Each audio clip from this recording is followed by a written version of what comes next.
Повеќе полициски комбиња ја опколија дел од судницата во казнено-поправната установа Идризово, каде започна најголемиот судски процес за една од најголемите трагедии во Македонија.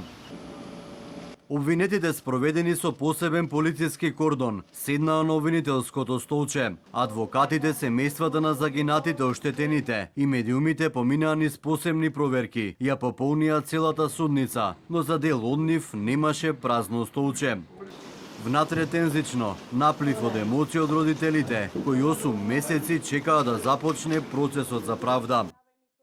По поминати речиси 3 часа, откако свој говор имаше судејката Дијана Груевска-Илиевска, а беа прочитани и сите обвинети, започнаа воведните зборови на јавното обвинителство, со кое формално стартуваше главната расправа. Ако дискотеката не беше обложена со отров кој убива побрзо од пламен, ако имаше вентилација и излези за евакуација, немаше да ни загинат 63 луѓе, кажа јавниот обвинител Борче Јанев. Во своето обраќање, образложи зошто обвинението опфаќа поголем период со повеќе обвинети. Суштината на самото постојање на инспекциите во должноста на одговорните лица во нив превентивно да делуваат, да видат пред да заболи, да забранат пред да избори, да затворат пред да погребуваме.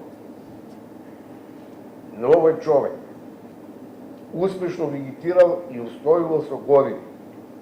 Како ни славол ги нижал, заобиколувал и ги отстранувал сите институционални препреки, бариери и безбедносни правила. Се што посекал, тоа и го добило, каде што знаел дека не можел да пробие и да го изигра законот, не се ни обраќал. Немало потреба.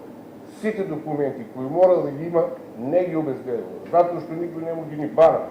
За семејствата на загинатите, овој судски процес е најголемиот испит на државата, но изразија сомнеж дека ќе бидат изманипулирани, а овој случај ќе заврши како оние за модуларната болница и Ласкарци. Така ќе размислуват и ќе постапуват да се на наше место, а не посакувам никој да е на наше место, да почувствува оваа болка, ние што ја имаме, со непроспиени ноќи и денови, ние знаеме како поминуваме и ги чекаме нашите деца секој момент да се појават и да кажат каде си мамајче.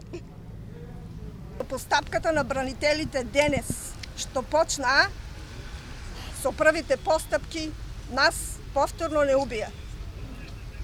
Ама добивме храброст од јавното обвинителство.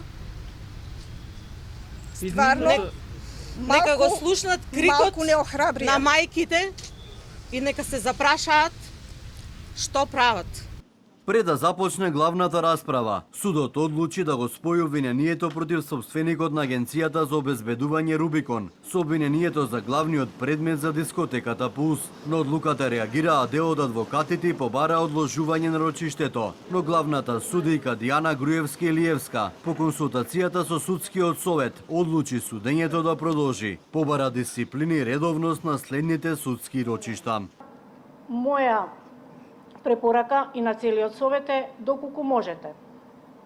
Барем по еден да се договарате, ги имате датумите и дополнително сите што ќе бидат датуми, ќе бидете информирани, да се организирате, дали по еден представник и така натаму, колку за да знае да ги информира другите, за да можеме полесно да работиме. Во пожарот што се случи во дискотеката Пулс на 16 март, животот го загубија 63 лица, а над 200 беа повредени. Судењето за една од најголемите трагедии во Македонија продолжува во вторник на 25 ноември.